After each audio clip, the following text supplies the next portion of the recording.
Rekan-rekan mahasiswa sekalian, sekarang kita masuk ke modul atau topik baru, yaitu propagasi sinyal.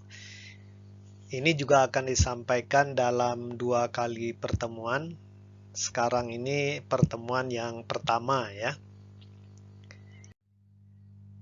Pertama-tama kita lihat terkait propagasi sinyal ini. Di dalam geodesi satelit, sinyal yang digunakan itu umumnya bagian dari gelombang elektromagnetik ya, yang digunakan untuk memfasilitasi pengukuran atau pengamatan dari bumi ke satelit, atau dari satelit ke bumi, atau satelit ke satelit ya. Dan nanti kita akan melihat secara singkat karakteristik umum dari gelombang elektromagnetik ini. Nah, kemudian kita lihat nanti dalam propagasinya antara satelit dengan pengamat di permukaan bumi, gelombang elektromagnetik ini akan melalui wilayah atmosfer ya, atmosfer bumi yang punya sifat dan karakteristik yang beragam dan tidak homogen ya. Sehingga nanti sesudah kita membicarakan gelombang elektromagnetik, nanti kita juga akan membicarakan tentang atmosfer bumi ya. Jadi ini ada semacam gambaran bahwa atmosfer bumi itu berlapis-lapis ya, punya sifat dan karakteristik yang beragam dan tidak homogen ya. Sehingga nanti juga dampak dari propagasi sinyal dari satelit sampai ke permukaan bumi ini juga harus mempertimbangkan karakteristik dan lapisan-lapisan atmosfer ini ya. Tapi nanti kita lihatlah. Dan biasanya nanti kita lihat bahwa di dalam geodesi satelit sinyal elektromagnetik ini juga akan membawa data lah ya, data-data untuk memfasilitasi pengukuran pengamatan dari bumi ke satelit atau satelit ke bumi atau satelit ke satelit ya. Dan nanti ada proses yang dinamakan modulasi, di mana modulasi tersebut bisa dilakukan secara analog atau digital, tapi umumnya sih sudah digital saat ini ya. Dan bisa menggunakan modulasi amplitudo, frekuensi, fase ya. Tapi nanti kita lihat ya dalam pembahasan lebih lanjut ya. Coba kita lihat karakteristik umum dari gelombang elektromagnetik ini ya. Jadi yang pertama-tama, gelombang elektromagnetik ini nanti dia dapat bergerak melalui ruang hampa udara ya. Jadi dari satelit ke bumi, gelombang elektromagnetik ini bisa melalui ya. Meskipun gelombang elektromagnetik juga nanti ada spektrumnya yang bisa melalui media ya, material. Dan dari namanya saja kalau kita lihat ini ada elektromagnetik ya. Jadi memang gelombang elektromagnetik ini umumnya dibangkitkan oleh getaran bermuatan listrik dan kemudian nantinya menciptakan gelombang yang memiliki komponen listrik maupun magnet ya. Jadi kalau kita lihat gambar ilustrasi di sini, jadi biasanya gelombang elektromagnetik ini punya komponen medan magnet dan medan listriknya ya. Jadi di dalam ilustrasi ini kalau arah propagasi menuju ke arah sini ya. Jadi kita lihat medan magnet dan medan listriknya ini tegak lurus, dan medan magnetnya di sini adalah di bidang horizontal ya, dan medan listriknya di arah vertikalnya ya. Dan ini adalah panjang gelombang lambda. Nah, nanti kita lihat gelombang elektromagnetik ini mentransportasikan energinya melalui ruang hampa dengan kecepatan cahaya ya, yaitu kira-kira 300.000 km per detik ya.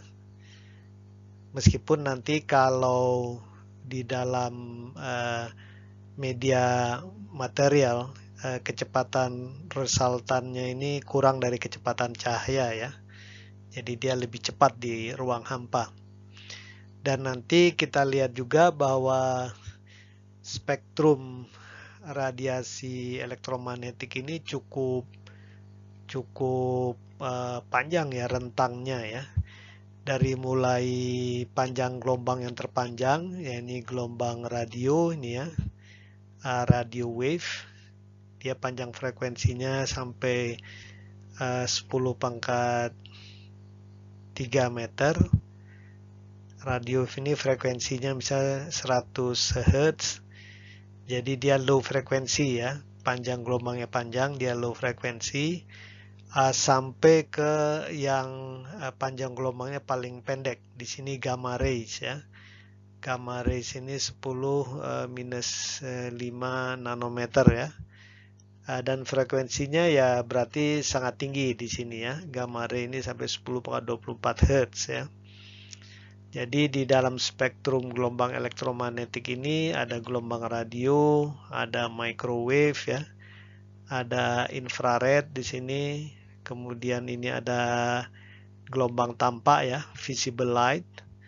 Kemudian ada spektrum ultraviolet, X-rays, dan gamma rays ya. Jadi cukup rentang spektrum frekuensinya cukup panjang, cukup luas ya, gelombang elektromagnetik ini.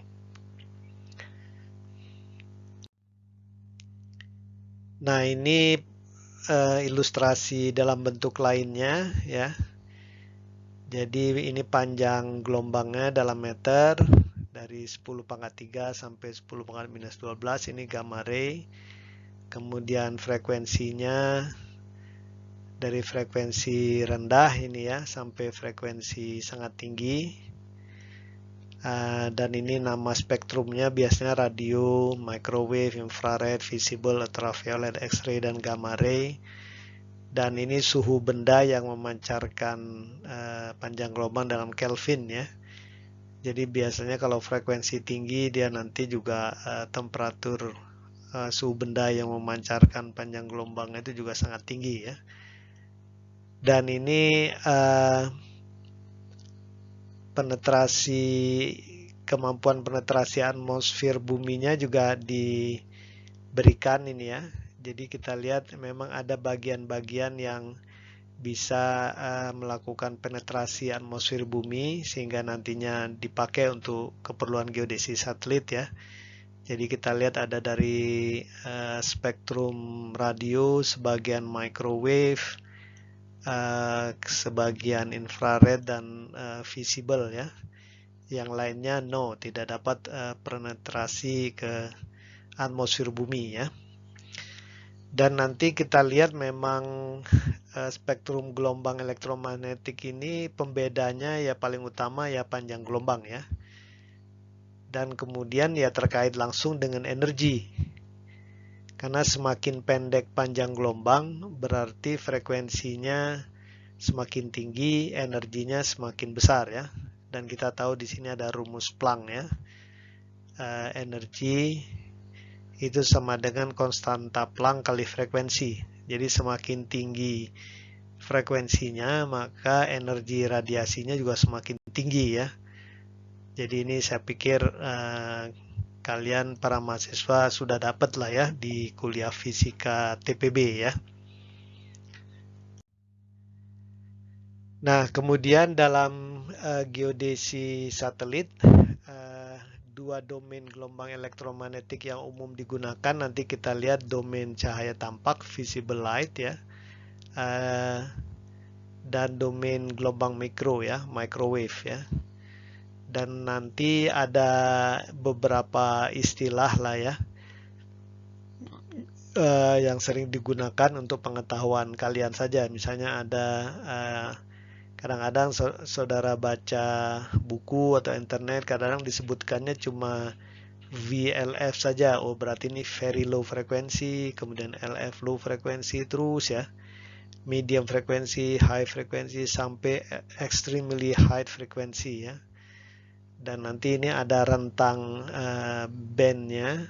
Jadi kalau misalnya super high frekuensi itu maksudnya 3 GHz sampai 30 GHz. Dan kemudian ada panjang gelombangnya ya. Kadang-kadang juga pakai istilah band ya. Misalnya yang sering digunakan di dalam satelit navigasi seperti GPS ya. GPS itu banyak menggunakan L-band, maka frekuensinya itu 1 sampai 2 GHz ya. Panjang gelombangnya bisa beberapa puluh senti dengan minnya 20 senti ini ya. Kemudian kalau VLBI banyak menggunakan S-band dan X-band. S-band itu 2 sampai 4 GHz, kalau X-band 8 sampai 12,5 MHz ya. Kalau altimetri nanti kita lihat dia banyak menggunakan X-band dan K-band. K-band ini lebih tinggi lagi ya, 18 sampai 26,5 GHz ya. Panjang gelombangnya tentunya lebih kecil ya. Jadi ini beberapa pembagian spektrum ya yang kalian perlu tahu juga, karena kadang-kadang di tulisan cuma disebut L-band, X-band, atau kadang-kadang VHF ya, very high frequency, semacam itu ya. Tapi kita sudah paham kira-kira di mana letak domain frekuensinya ya. Tapi memang perlu hati-hati juga, kadang-kadang pembagian kategorisasi alokasi spektrum frekuensi ini beda-beda sedikit lah ya. Jadi misalnya dari ITT ya, itu punya pembagian frekuensi tersendiri terhadap P-band, L-band, S-band ya.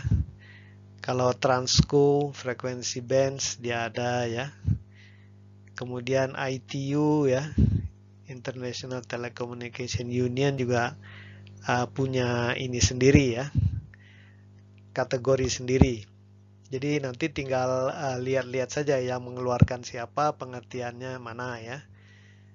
Misalnya ITT dia sampai bahkan ke ada istilah Q-band, V-band, W-band ya, W-band ini sampai 100 GHz, di mana di Transco dan ITU tidak ada ya. Kemudian ini pembagian alokasi rentang frekuensi yang juga agak berbeda. Yang A ini dari NATO ya. NATO malah menyebutnya dari cuma A, B, C, D, E, F, G, H, I, J, K, L ya, M. Jadi misalnya L-band di pengertian NATO itu tidak sama dengan L-band yang di sini ya. Kalau Transco kan L-band 1-2 GHz. Kalau ini sudah di rentang 40 sampai 60 ini ya. Kalau 1 sampai 2, kalau di NATO itu sama dengan D ya, D-band. Jadi kalau yang B ini ya seperti tadi ya. Jadi kalau di NATO D-band, kalau di komunitas yang umum seperti Transco Communication Industry kita menggunakan L-band ya. Jadi ini hati-hati saja, maksudnya siapa yang mengeluarkan penamaannya saudara biar cepat tahu nanti ya. Jadi ini contoh alokasi spektrum frekuensi gelombang mikro ya. Selanjutnya coba kita lihat lapisan-lapisan atmosfer bumi ya. Karena nantinya sinyal dari satelit ke bumi atau dari bumi ke satelit atau dari satelit ke satelit akan melalui lapisan-lapisan atmosfer ini ya. Jadi nanti kita lihat atmosfer bumi ini terdiri dari beberapa lapisan ya, yang pembagiannya ini bisa dibagi berdasarkan parameter temperatur, ionisasi, medan magnetik, dan propagasi ya. Ini sebagai contoh saja. Misalnya kalian bisa mendapatkan banyaklah gambar-gambar di internet ya, tentang pelapisan atmosfer bumi ini. Ini contohnya pelapisan berdasarkan karakteristik temperatur ya. Troposfer, stratosfer, mesosfer, termosfer ya. Di mana misalnya temperatur turun di dalam troposfer, kemudian naik lagi di stratosfer, turun lagi di mesosfer, dan naik lagi di termosfer ya. Nanti kita lihatlah ini ya, karakteristik dari lapisan-lapisan atmosfer secara lebih detail ya. Dan nanti kita lihat ada satu terminologi yang mungkin perlu juga kalian ketahui yang namanya Kármán line ya. Jadi Kármán line atau garis Kármán ini biasa digunakan untuk membatasi antara atmosfer bumi dan luar angkasa. Jadi maksudnya di bawah Kármán line ini dinamakan atmosfer bumi dan di atasnya dinamakan luar angkasa. Meskipun nanti dalam konteks propagasi sinyal kita menganggap semuanya atmosfer bumi ya. Tapi Kármán line atau garis Kármán ini biasanya penting dalam aspek legal dan regulasi ya. Karena kalau pesawat itu berada di bawah Kármán line, kalau pesawat ruang angkasa di atasnya ya. Jadi nanti kita lihat yurisdiksinya berbeda ya, dan tunduk pada perjanjian yang berbeda. Ini untuk pengetahuan umum kalian saja ya. Tetapi dalam propagasi sinyal ya kita semua menganggap di atas 100 km pun bagian dari atmosfer bumi ya. Nah, garis Kármán ini sebenarnya ditemukan atau dinamai oleh Theodor von Kármán. Jadi dia seorang insinyur dan fisikawan Amerika asal Hongaria, di mana dia menghitung jadi tinggi Kármán ini tinggi di mana di atasnya itu densitas atmosfer ini sudah menjadi terlalu kecil lah ya, terlalu tipis. Jadi di atas Kármán line ini atmosfer itu sudah terlalu tipis untuk mendukung penerbangan pesawat ya.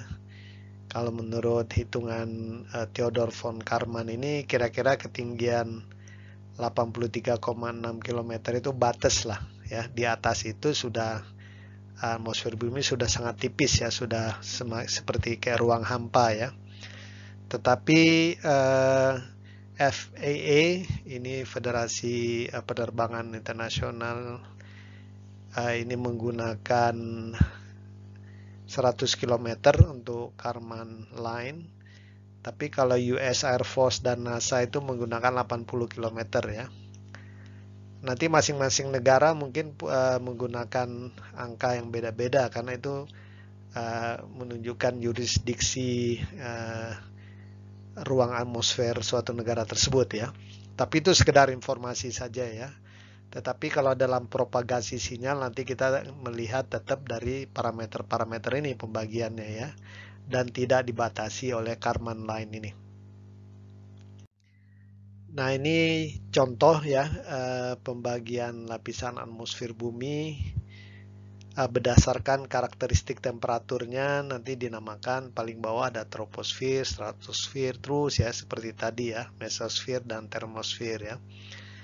Berdasarkan proses ionisasi ada yang namanya netrosfer, jadi maksudnya netral ya. Jadi yang di bagian bawah ini memang adalah lapisan netral, troposfer di mana kita hidup. Kemudian ada ionosfer, ini banyaknya elektron. Kemudian yang paling atas ini protonosfer ya. Ini banyaknya proton ya. Kemudian magnetic field Kalau yang lapisan bawahnya dinamakan dynamosphere dan di atasnya lagi magnetosfer ya. Kemudian dari segi propagasi dibagi dua saja, troposfer dan ionosfer. Sehingga nanti dalam geodesi satelit pun kita biasanya kalau kesalahan atau bias atau delay biasanya cuma dua saja ya. Bias troposfer dan bias ionosfer ya. Kemudian secara teknis ada lower atmosphere dan upper atmosphere ya. Ini beberapa contoh pembagian, tentunya nanti masing-masing lembaga atau masing-masing pihak bisa saja punya pembagian yang agak sedikit berbeda, terutama dalam batas-batas ketinggiannya ini ya, dari lapisan-lapisan atmosfer ya. Nah, kemudian coba kita lihat karakteristik yang pertama ini, yaitu profil temperatur atmosfer bumi ya. Jadi seperti sudah disampaikan sebelumnya ya. Jadi ada karakteristik yang menarik ya. Jadi di dalam troposfer ini dari permukaan bumi, temperatur di dalam troposfer ini dia turun ya. Turun sampai ketinggian tertentu. Nah, kemudian temperaturnya ini tetap, biasanya istilahnya tropopause ya. Kemudian sesudah itu dia naik lagi. Jadi pada saat temperatur ini turun terus, nah ini troposfer, kemudian begitu temperatur ini diam itu tropopause. Kemudian temperatur naik kembali itu stratosfer ya. Kemudian temperatur di sini relatif tetap, itu namanya stratopause ya, karena ada pause ya, seolah-olah diam dulu. Nah, kemudian temperatur naik lagi di dalam atmosfer, namanya mesosfer. Kemudian relatif diam lagi. Dan kemudian terus temperaturnya akan naik terus ya, dan temperatur ini sangat tinggi ya kalau di dalam termosfer ini. Jadi ini bisa dibaca nanti ya bagaimana karakteristiknya, tapi ini nilai rata-rata lah umumnya ya, bisa sampai ribuan derajat ini ya, karena dia kan semakin mendekati matahari ya, jadi semakin tinggi. Dan kemudian juga kita lihat di sini ada grafik tentang karakteristik tekanan udara. Jadi tekanan udara memang terus menurun dan sampai ketinggian tertentu, itu kira-kira di sini 20 mil ya, atau kurang ini ya, kira-kira 30 kilo ini tekanan sudah nol ini ya. Dan sesudah itu tekanannya ya nol terus ini ya, tambah kecil ya. Jadi itu karakteristik temperatur di dalam atmosfer ya. Jadi turun, diam, naik, diam lagi, turun lagi, diam lagi, kemudian naik ya. Nah, kemudian juga kalau dari segi komposisi gas nanti kita lihat, memang gas yang paling banyak di atmosfer itu ada 3, yaitu nitrogen paling banyak ya 78%, kemudian oksigen 21, dan argon 1% ya. Dan kemudian yang lain sisanya lah ya. Jadi yang paling banyak memang nitrogen, oksigen, dan argon. 1% lainnya itu ya campuran ya, macam-macam CO2, neon, helium, metan, krypton ya. Dan tentunya ada kandungan uap air ya, yang tidak ditaruh di sini, tapi ini ada kandungan uap air. Jadi sampai ketinggian sekitar 100 kilo sampai carbon line ya, gas-gas tersebut biasanya bercampur secara baik ya, sehingga densitasnya relatif inilah ya, relatif tidak jauh berbeda dengan di permukaan bumi. Tapi nanti kita lihat di atas ketinggian Ini setiap gas berada dalam setimbangan difusif dan distribusi vertikal dari setiap gas akan tergantung pada berat molekulnya ya. Dan nanti saudara lihat di sini gambarnya. Jadi kalau sampai 100 kilo ya memang ini sampai 100 kilo di sini ya.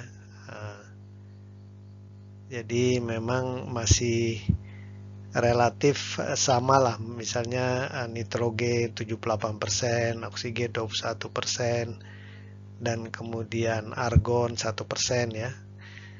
Tapi begitu dia ketinggiannya lebih dari 100 kilo, memang gasnya ini komposisinya jadi berbeda ini ya. Misalnya kita lihat oksigen dia akan turun drastis ya, mulai menurun ya. Sampai ketinggian tertentu oksigennya ini sudah hampir nggak ada ya.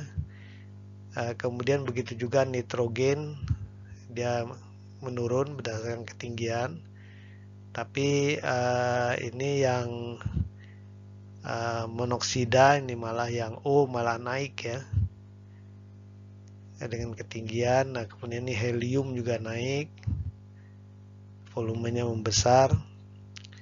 Kemudian nanti kita lihat apa ini yang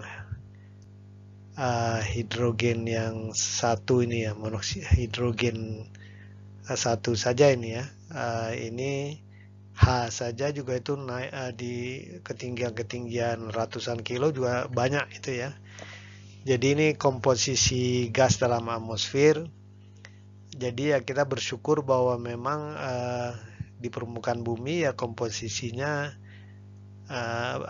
baik untuk kehidupan manusia, makhluk lain dan tanaman ya. Jadi nitrogen dan oksigen ya, kan ini memang penting ya. Dan juga ada argon. Jadi ini kira-kira komposisi gas dalam atmosfer.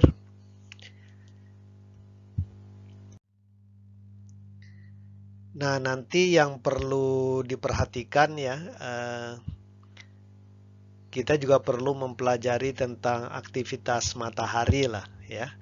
Karena apa? Karena nanti dinamika dan karakteristik atmosfer bumi ini sangat dipengaruhi oleh aktivitas matahari ya. Dan juga di samping aktivitas matahari, interaksi aktivitas matahari ini dengan medan magnet bumi ya. Dan kita lihat semua kehidupan di permukaan bumi ini tergantung energi matahari lah nanti ya. Jadi kita lihat energi matahari ini mengalir melalui biosfer ya, menghangatkan atmosfer seperti di gambar ini ya.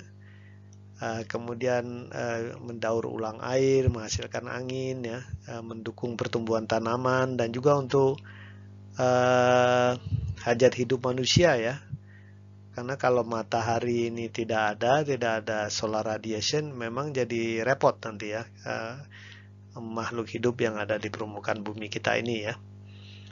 Dan nanti kita lihat juga ini gambaran yang menarik ya, mungkin jarang kita ketahui.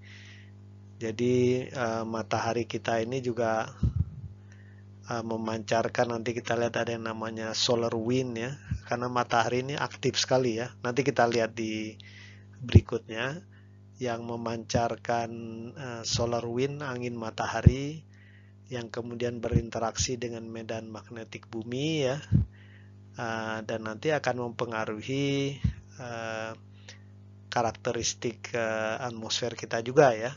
Jadi memang kita perlu tahu lah ya karakteristik interaksi antara matahari dengan atmosfer bumi, dan juga tentunya dengan makhluk hidup dan kehidupan yang ada di bumi kita ini ya.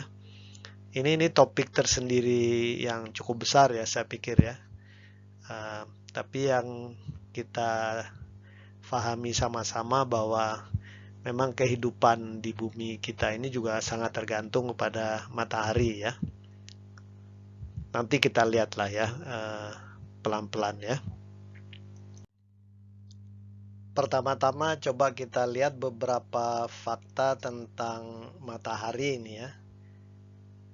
Ya meskipun matahari ini setiap hari hampir kita lihat lah ya, tapi mungkin banyak parameter dari matahari yang kita tidak tahu ya.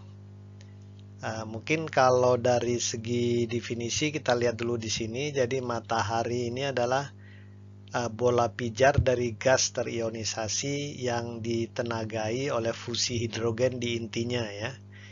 Jadi matahari ini memang dia seperti bola pijar dari gas ya, yang diionisasi dan ini seperti ditenagai oleh tenaga nuklir ya di intinya ya. Jadi nanti kita lihat memang energi dari fusi nuklir yang di intinya ini kemudian ya keluar ya ke permukaan matahari. Ini ada visualisasinya ya. Ini ada inti bumi yang ini suhunya 15 juta derajat ya. Kemudian kita lihat ada emisi di kawasan ini mungkin kalau di bumi seperti mantel ya. Kemudian juga masuk ke bagian ini kalau dinamakan radiative zone lah ya, radiative zone, karena fusi nuklir di inti ini keluar ke bagian tengah ini ya. Kemudian masuk ke convection zone ya, dan biasanya yang kita lihat ini memang permukaan matahari yang ya kalau dari bumi kelihatannya seperti cahaya saja ya, tapi ini memang semacam seperti reaktor nuklir saja ini ya, powernya ini dari fusi nuklir di inti ya. Tapi nanti kalian bisa baca-baca sendiri lah ya, karena menarik juga ini membahas proses aktivitas matahari ya. Tapi ini coba kita lihat beberapa fakta yang mungkin kita tidak terlalu sadar ya. Jadi pertama, radius matahari itu 700.000 km ya. Mungkin biar dapat gambaran, bumi kita ini kan 6.378. Taruhlah kalau radius bumi ini kita taruh 7.000 km. Jadi jari-jari matahari ini 100 kali dari jari-jari bumi ya, kira-kira ya. Jadi kalau kita sandingkan matahari dengan bumi kita, matahari itu jari-jarinya 100 kali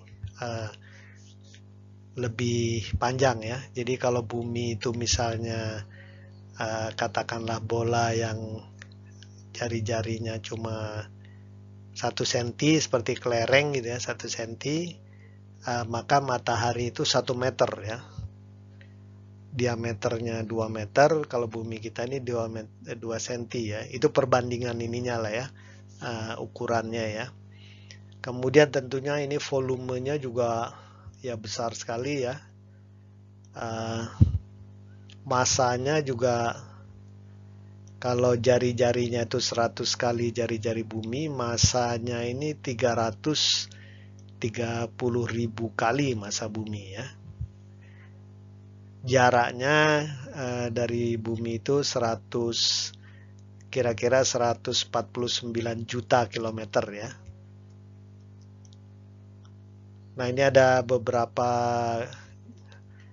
fakta lain yang kalian bisa baca, tapi menarik ini ya. Misalnya gaya graviti di permukaan matahari itu 290 meter per detik kuadrat ya. Kalau di permukaan bumi berapa? Cuma 10 kan ya.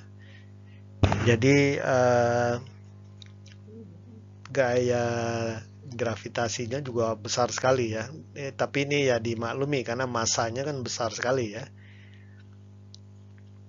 Kemudian kecepatan escape velocity-nya ini 618 km per detik ya. Jadi nanti kita lihat kalau ada partikel mau lepas dari matahari, dia harus punya kecepatan 618 kilo per detik ya. Harus cepat sekali karena gravitasinya besar ya. Dan ini ada beberapa lagi ya, ada densitasnya, ada kemudian total power radiasinya ini sampai 380.000 miliar kilowatts ya. Jadi memang matahari ini juga ya alhamdulillah ya, kekuatan radiasinya ini juga sangat besar, jadi bisa menerangi bumi kita dan bermanfaat untuk kehidupan di bumi lah ya. Kemudian ini efektif temperaturnya, meskipun ya di intinya ini bisa sampai 15 juta derajat ya, tapi di permukaannya ini 5.770 derajat Kelvin ya. Kemudian ada ini rotasinya. Jadi matahari ini berotasi ya. Jadi kita mengelilingi bumi, mengelilingi matahari, tapi matahari sendiri juga dia berotasi. Rotasinya 27,3 hari.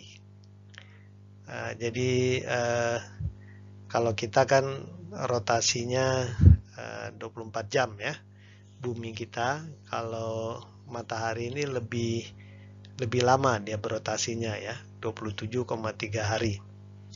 Dan usianya kira-kira 5.000 juta tahun ya, 5 miliar tahun ya berarti ya.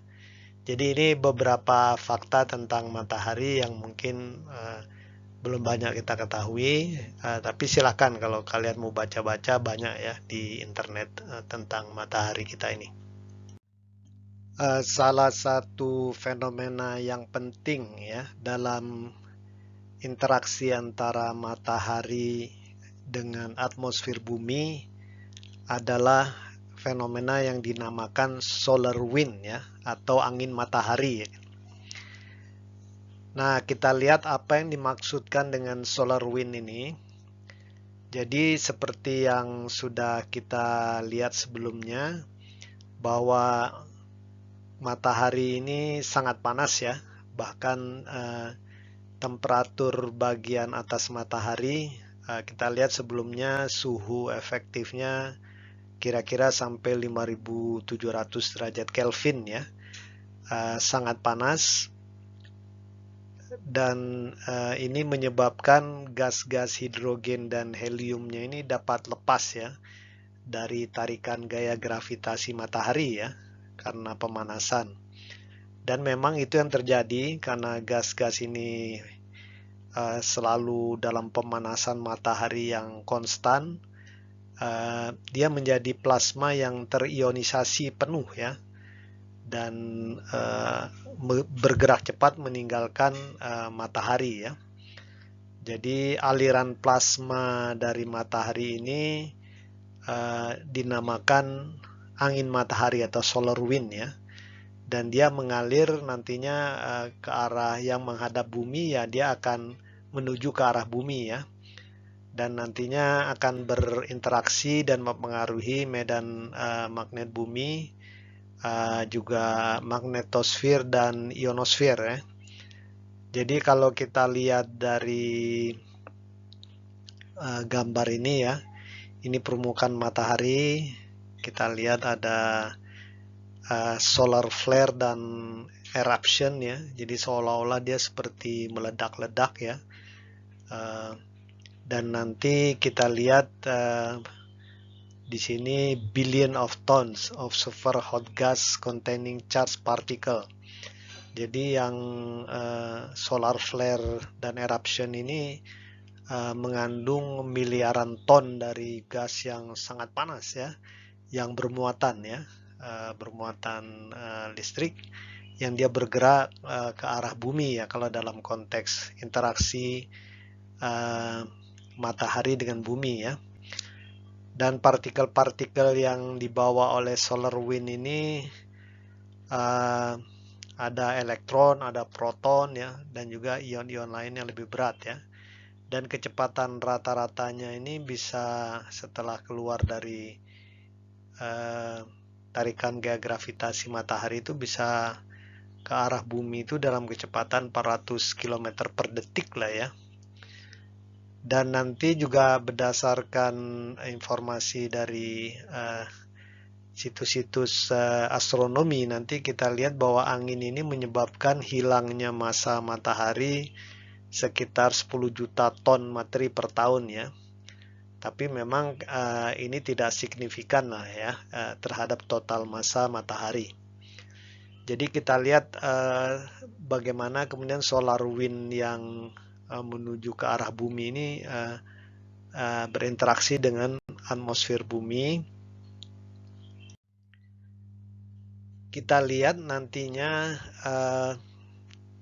ya bumi kita ini alhamdulillah punya medan magnet ya. Nanti kita lihat berikutnya kenapa bumi kita ini punya medan magnet. Dan medan magnet ini tentunya mempunyai gaya-gaya medan magnet ya. Bentuknya semacam ini kalau kita lihat ya, kalau dipolnya ada di inti bumi. Nantinya ya ini blessing in disguise. Maka angin matahari atau solar wind ini tidak mudah begitu saja menembus atmosfer bumi ya. Karena dia ditahan oleh medan magnet bumi. Bisa kita lihat juga di bagian bawah ini ya. Jadi begitu solar wind ini menghadap ke bumi, begitu mau mendekati bumi, dia didefleksikan ya. Seperti air lah ya kalau menghadap ke arah kapal gitu ya. Dibelokkan oleh buritannya. Jadi angin matahari atau solar wind ini tidak langsung mengenai bumi ya. Jadi dia didefleksikan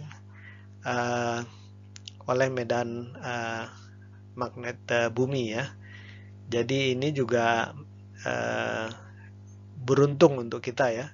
Karena kalau tidak punya medan magnet ini, solar wind atau solar flare ini bisa masuk langsung menghantam bumi dan bisa mempengaruhi kehidupan makhluk hidup di permukaan bumi ya, termaksud manusia kita ya.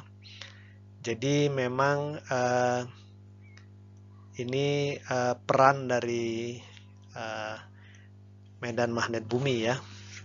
Jadi mencegah masuknya angin matahari atau solar wind menimpa matahari.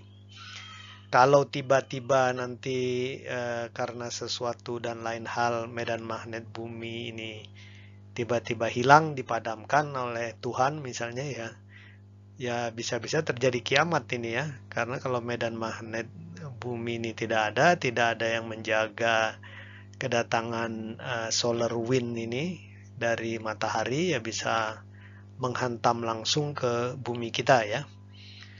Jadi ini fenomena solar wind, kalian juga bisa banyak bacalah di internet, ini banyak dijelaskan tentang interaksi solar wind dengan medan magnetik bumi ya. Nah mungkin kita bertanya-tanya medan magnetik bumi ini dari mana ya adanya ya, karena memang dia fungsinya besar sekali ini ya untuk menahan terpaan solar wind. Nah coba kita lihat medan magnetik bumi kita. Jadi kalau berdasarkan teori saat ini, medan magnetik bumi itu dihasilkan dari dalam bumi sebenarnya ya. Jadi kita lihat bahwa bumi kita, inti bumi kita ini kan juga lumayan panas ya. Jadi inti bumi kita ini panas. Kemudian dia mencairkan inti bagian luar dari bumi kita yang memang isinya campuran besi dan nikel cair ya.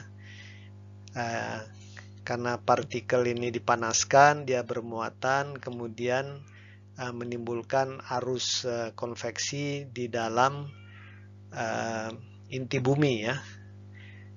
Akibatnya kita tahu ya, kalau ada muatan listrik yang bergerak, maka dia menimbulkan medan magnet bumi ya.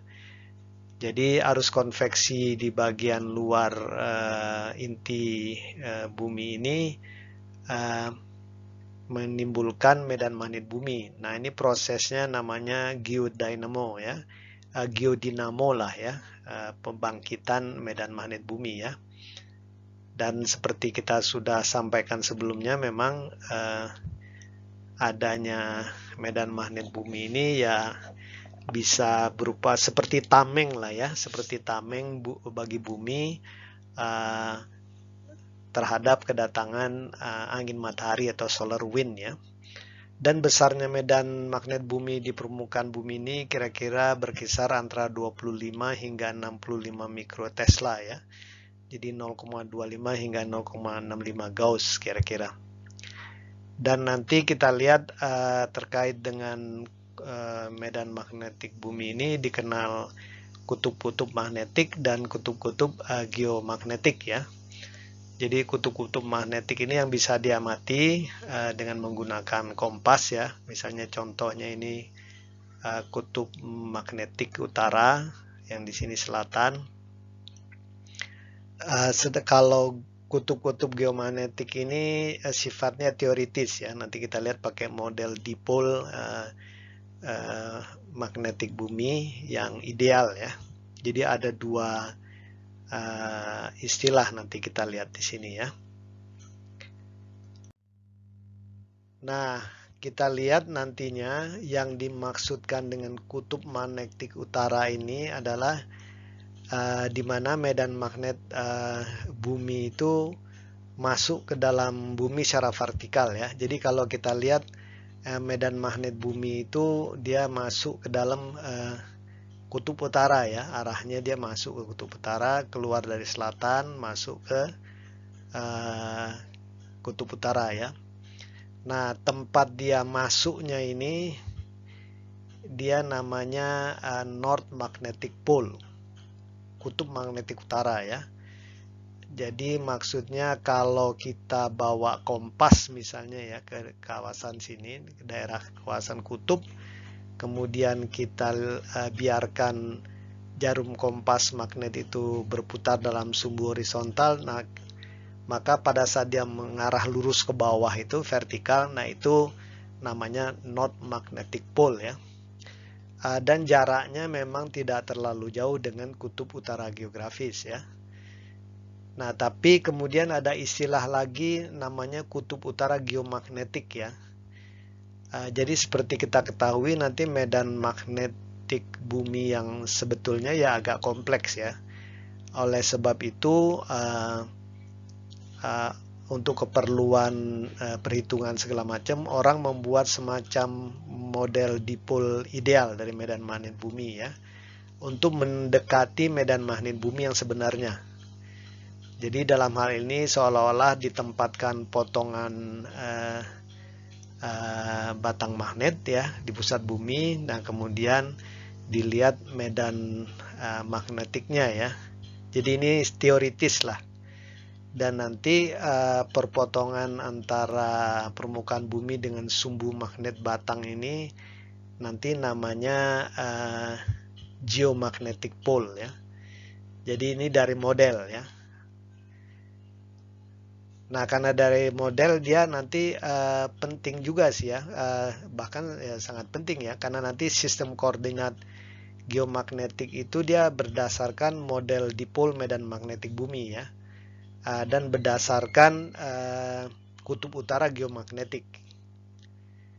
Nah, nanti banyak sistem seperti navigasi di bawah air, bawah tanah, dan juga aplikasi kompas yang ada di ponsel itu dia berbasiskan model biasanya ya, karena lebih mudah kan disimpan dalam berbagai gadget ya, dan itu mengarah ke medan atau kutub geomagnetik. Nah, ini ada ilustrasi ya, ini pada tahun 2017 ini kutub geografis kutub utara geografis bumi. Nah, kalau kutub magnetiknya ada sedikit di atas kutub utara kita. Nah, kalau north geomagnetiknya ada di sebelah sini ya. Nah, kalau yang di bawah ini menunjukkan pergerakan kutub magnetik bumi yang di utara ya, dari tahun ke tahun. Jadi yang pergerakan ini yang bisa diamati adalah kutub utara magnetik ya.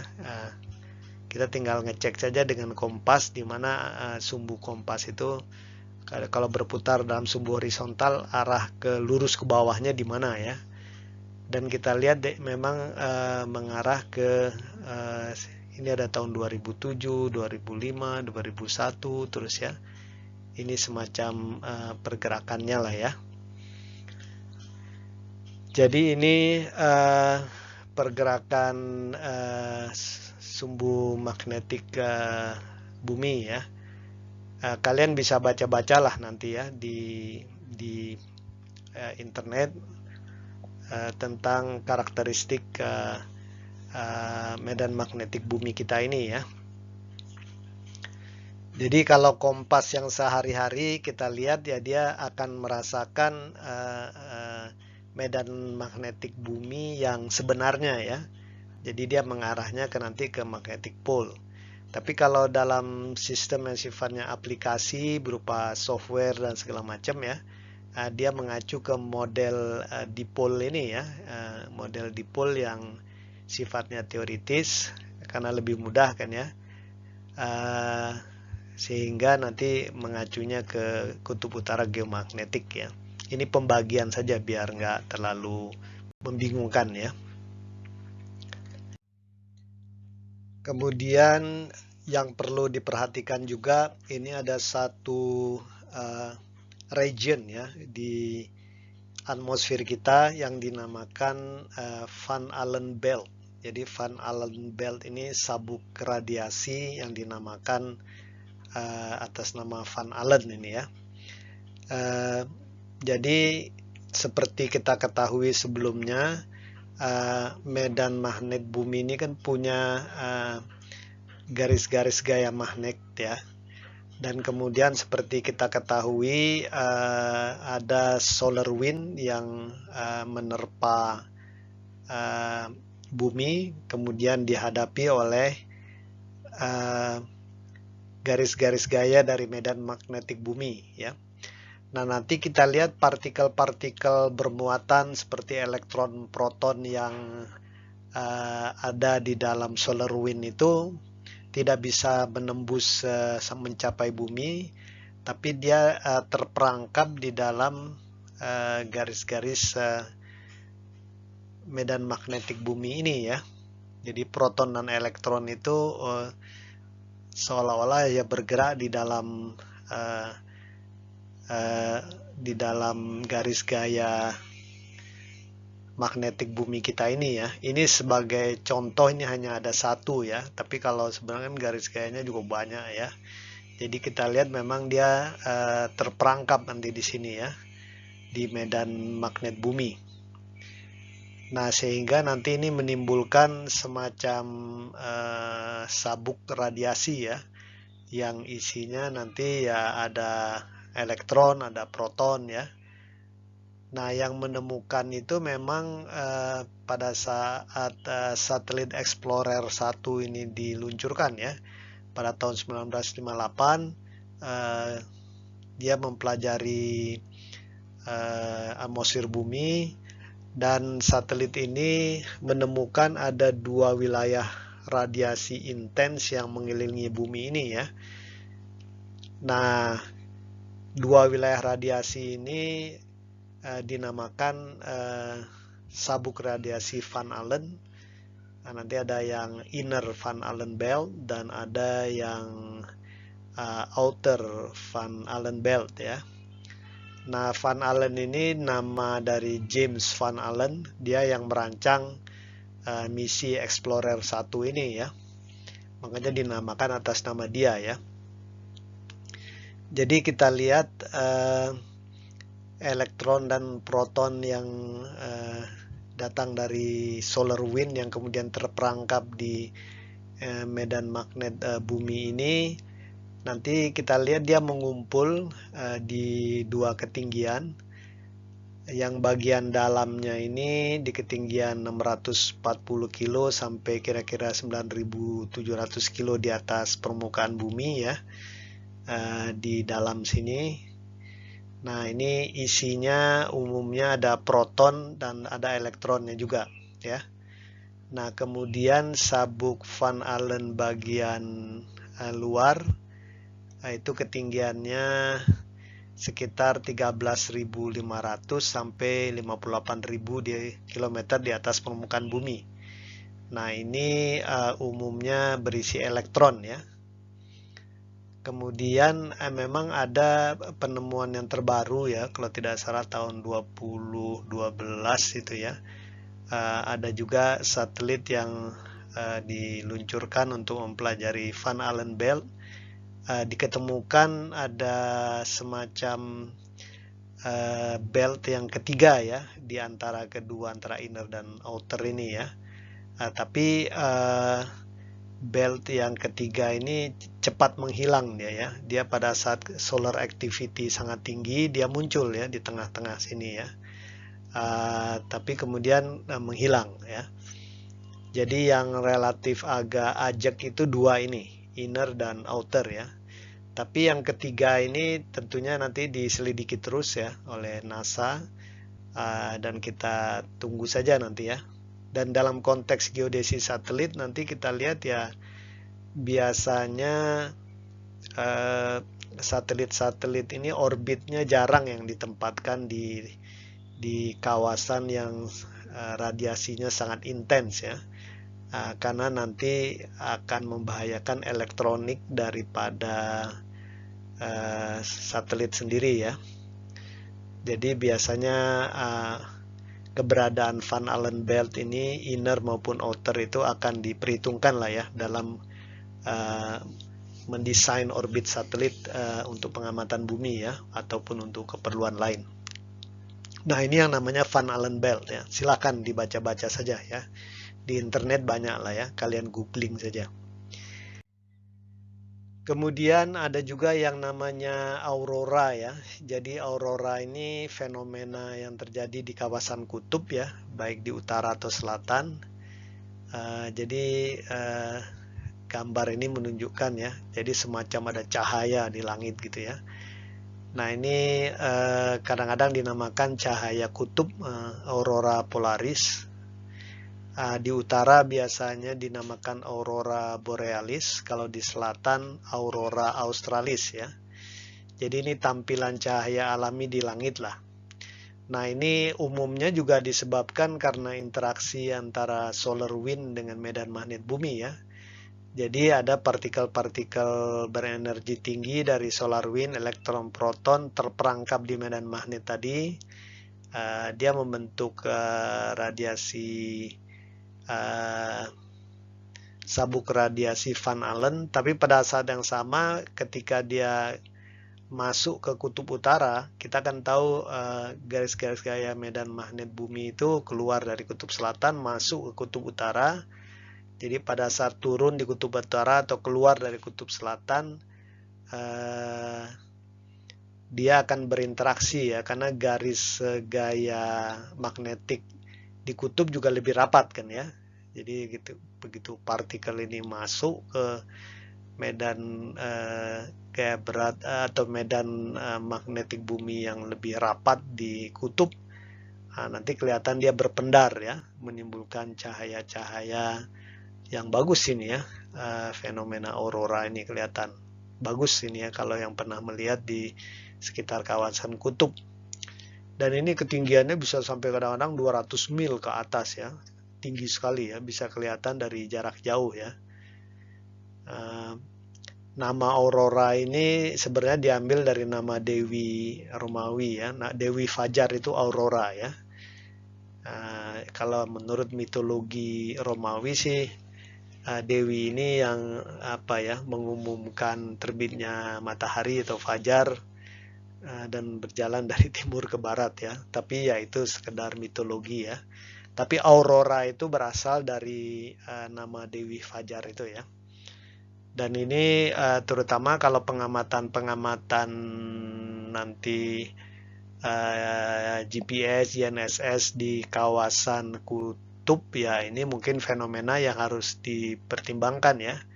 Karena ini mempengaruhi bias ionosfer ya.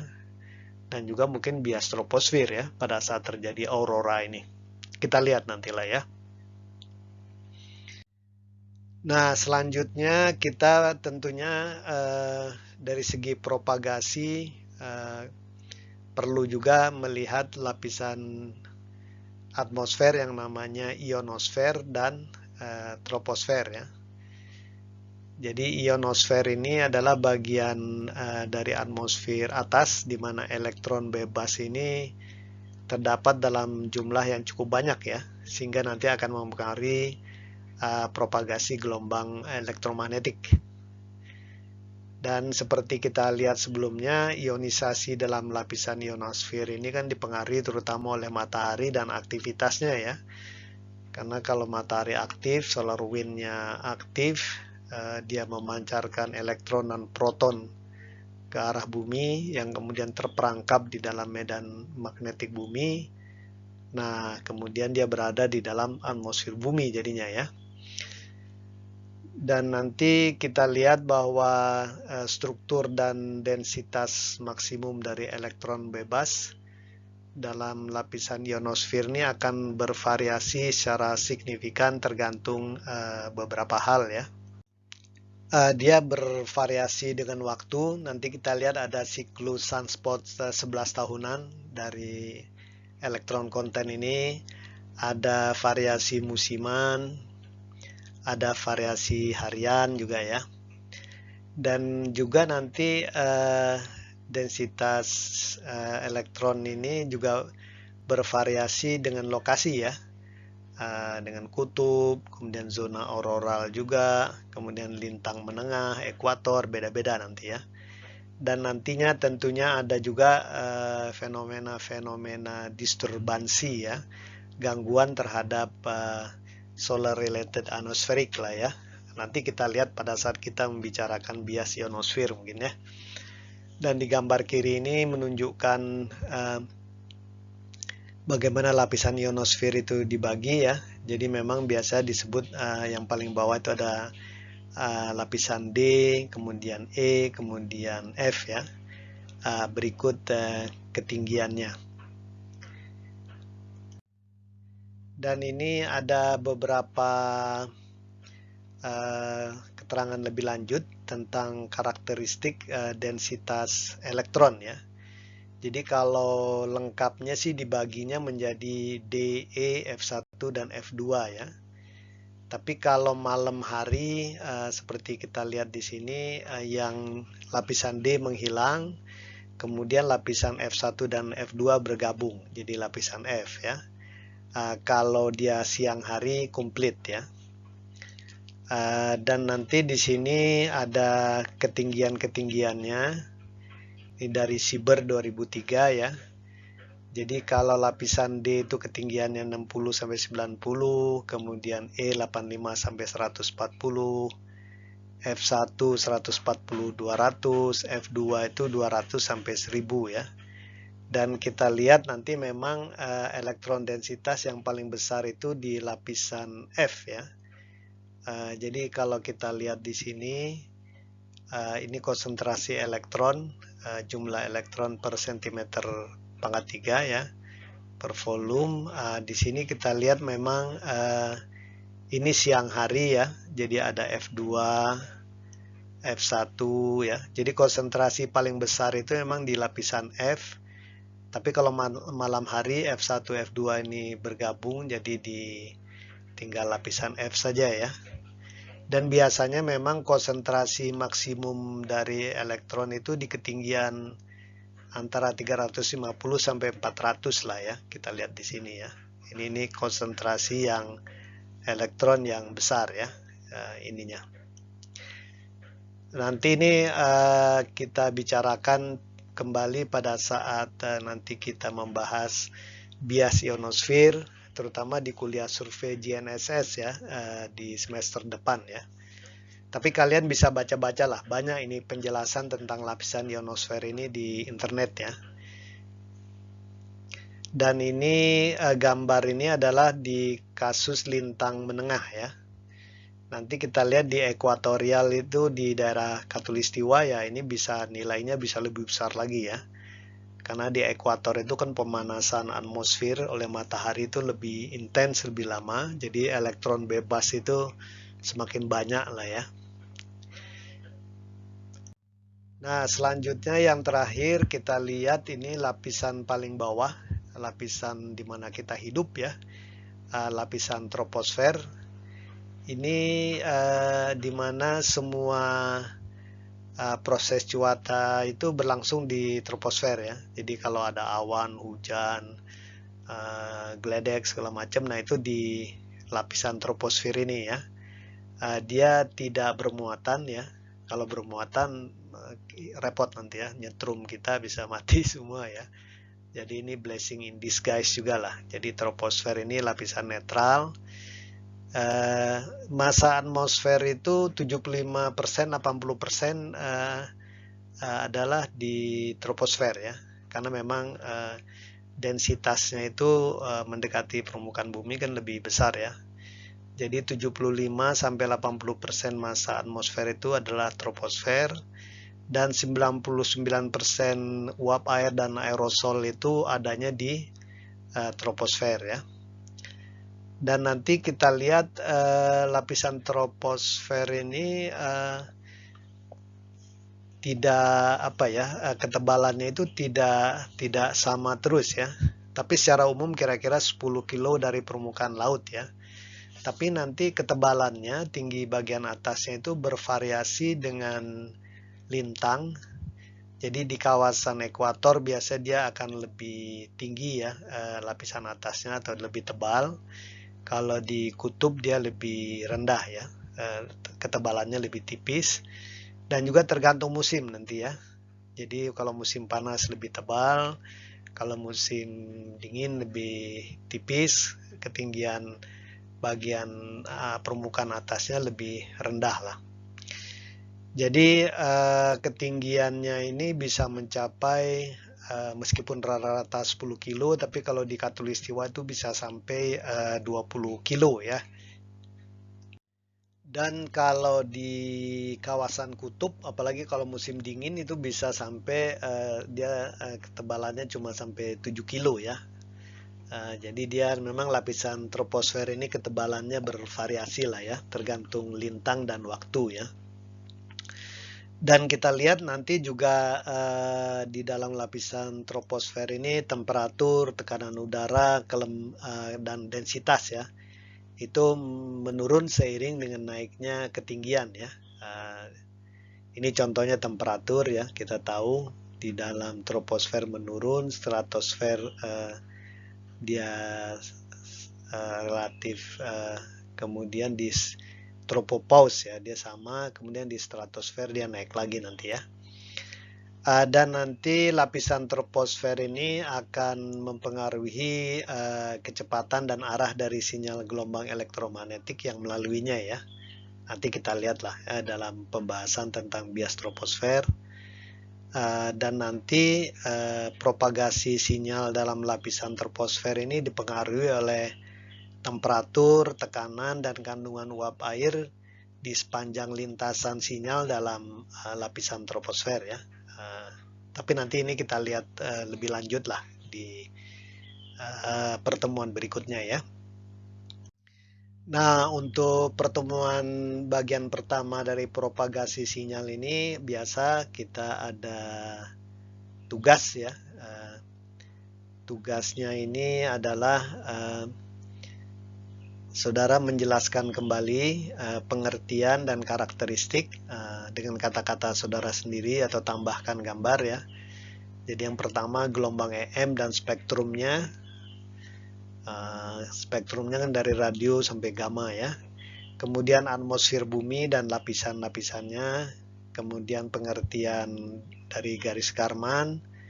Kemudian juga interaksi antara matahari dan atmosfer bumi, magnetosfer, sabuk radiasi Van Allen, aurora, ionosfer, troposfer ya. Semuanya sudah dijelaskan sebelumnya, tapi tugas ini saudara coba membuat narasi sendiri ya.